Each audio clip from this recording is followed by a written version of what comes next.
So how long does it take to fix your credit anyways? So you found yourself in a situation where life has happened to you, and now you're in the process of trying to buy a home or a mortgage, or maybe you're trying to start a new business. In this episode, we're going to discuss how long it takes to get your credit cleaned up.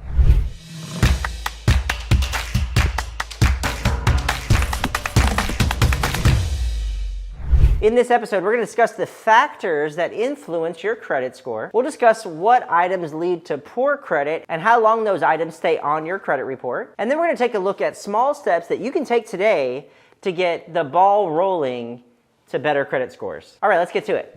Okay, the first thing that we're going to do is we're going to look at some of the factors that affect your credit. And it's always a question as to how does credit scoring work, and specifically how does it work in the mortgage industry. In fact, I've addressed that same issue a couple of different times in previous videos. The first thing that we're going to talk about is payment history. And if you've been following me for any quick second, you're going to know that the biggest thing that you can do to increase your scores is to pay things on time, right? Payment history includes all of those late pays, 30, 60, 90-day late pays, go all the way up to 180 days, and then something happens where the item may charge off. If it charges off, sometimes it's sold to collections. With collections, sometimes they're sent to courts and you've got judgments. So there's a lot of things that can happen in the biggest bucket within the scoring algorithm, which is going to be payment history. Again, paying things on time circumvents any nastiness that can happen within that specific bucket. The next thing that's going to be known is going to be length of history. It's going to be 15% of your score. What creditors are looking at is they're looking to see how long your history is that you've had overall on your credit profile. So obviously anything that's 8+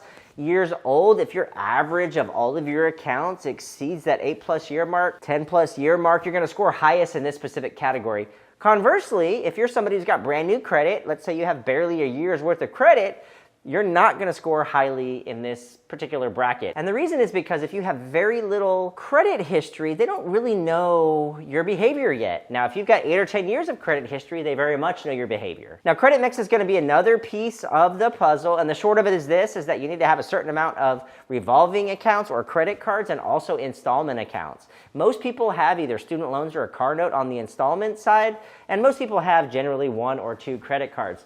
If you're one of those people that do not have credit cards, this particular bucket, which is worth 10% of your credit score, will not optimize. The reality is that you need credit cards in order to grow your credit score.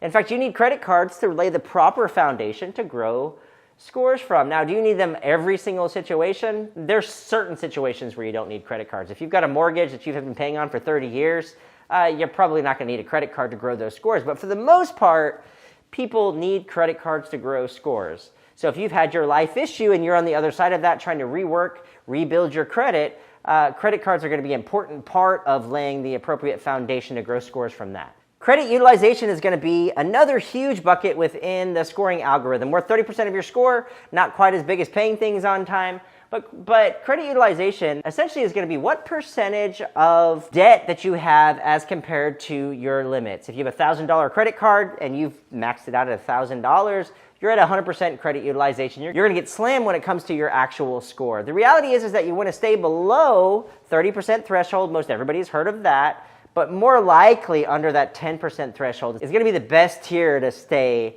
under. Now, this is a dynamic number, meaning that it changes month after month. So the reality is that you can change this bucket whenever you'd like to by just paying things down. The final area within your credit score is going to be what's known as inquiries. It's new credit. Inquiries get talked about more than anything in my industry, and everybody's talking about inquiries. It's all the rave right now. But remember, inquiries count for 10% of your score, and each inquiry only hits you 3 to 5 points. Really not that much to talk about. There's not a whole lot of points there, but it is what it is. It's what's all over the internet right now, so people want to talk about that. All right, so what causes a person to have a poor credit rating anyways? And we've talked about many of these items in previous videos. Obviously, having a lot of charge-offs or collections are going to cause you to have poor credit rating. And then, of course, the more obvious one, bankruptcies, and then, of course, maxing out your credit cards. Or in most cases, going to cause somebody to have a poor credit rating. Now, here are a few additional credit score killers. The first one I want to talk about is going to be student loan defaults. I see a ton of student loan defaults. In fact, we just talked about student loans. And in fact, I've made another video concerning student loans. Student loans are kind of the killer trifecta. The reason is because they start out as late pays, they move into charge-off status, and then they go into collection status. And if you're somebody who has student loans that have been in default, you probably have 10 or 15 different student loans if you hadn't consolidated them. So all those things happen, those 3 things, times 15 accounts. It can really be deadly when it comes to credit scores and someone's credit. Another credit score killer is going to be people that close their accounts. In many cases, people get to a situation where they no longer want to have credit cards open. Let's say they've maxed them all out and they finally haven't paid down, and they think, you know what, if I just close down these credit cards, it's going to help me immensely. Remember, one of the buckets within the scoring algorithm is average of accounts. And closing a credit card can do some damage for a lot of different reasons. First of all, it can lower your average of accounts over time. If it's your only credit card and now you don't have any credit cards, it can also affect your credit mix. And the final thing that can happen by closing a credit card is you can actually throw off your credit utilization. Let's say you close down a credit card that had a $10,000 limit, and now you don't have that limit. Your overall utilization is going to be out of whack. Another thing that I see happen all too often with clients is when they're trying to rebuild credit especially, is that they apply for too many credit cards too quickly. In other words, they go out and they're like, okay, I'm going to get 5 different credit cards, and this is how I'm going to rebuild my credit. And the reality is that it doesn't work that way. If you go out and get 5 different credit cards in 1 month, not only are you going to have 5 inquiries, which is going to be pretty harmful, but you're going to have 5 new accounts hit your credit the following month from different, most likely, retail store cards or credit cards. That's not a good thing. Here's the breakdown of how long things stay on your credit. Inquiries stay on your credit for 2 years. A lot of hype about inquiries, as I've previously mentioned.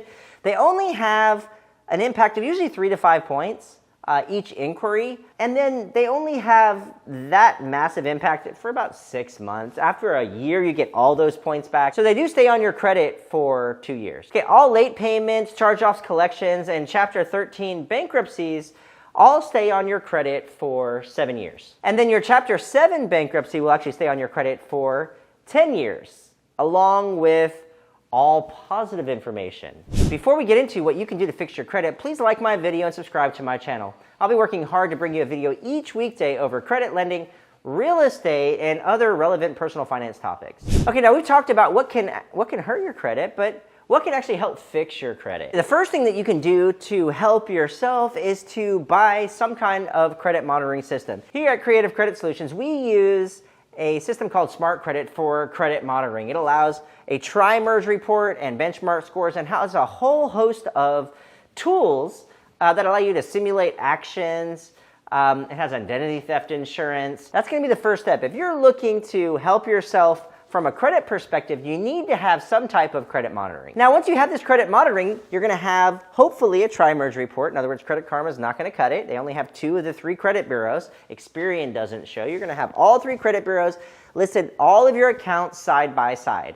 Now, from that tri-merge report, you're going to be able to see all the accounts that exist, when they were open, when they were closed. You're going to be able to see payment history. You're going to be able to see balances. You're going to be able to see all this data. And what you want to do is you want to go through each one of the bureaus, and if you don't recognize any one of these accounts, or if you see discrepancies, then you're going to want to challenge those items. The best way to challenge items is to write a letter to the credit bureaus, the collection agencies, and potentially the original creditors if it applies. Now remember, the Fair Credit Reporting Act says that everything has to be 100% accurate, completely verifiable, and without errors. If you look on your credit report and you see obvious errors, that's something that you should be willing to dispute. So what you want to do is you want to reach out to each one of the bureaus. You simply want to put a little statement of, hey, I found some errors on my credit profile, the account number, and then the error that you found. It's very, very simple. You're going to want to send those letters to the credit bureaus.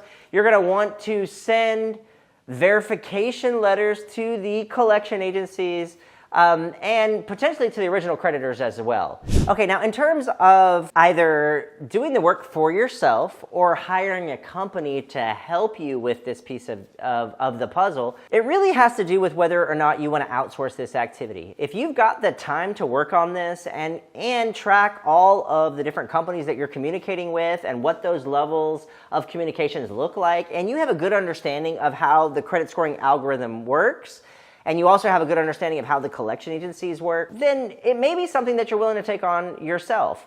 I see people all over the internet that are trying to oversell credit restoration services. I won't even say credit restoration. They're just overselling credit repair as to something that is something that you cannot do for yourself. The reality is you can do it for yourself, or you can outsource that activity to a third party. It's much like what happened to me recently. I had my transmission drop out of one of my vehicles, right? Had problems with it. I did watch a YouTube video of what it looked like to replace the transmission for my specific vehicle. I did look at different areas where I could buy the transmission, but there's a problem, right? I don't really have the know-how, the tools, the machinery, the time to replace that transmission in my car. So I called around and got the best deal on it, and I outsourced that work. Another example is a realtor, right? You can certainly go out and be your own representation to buy a home, but think about all the legal aspects of that you would need to know. So there's many aspects of our lives where we outsource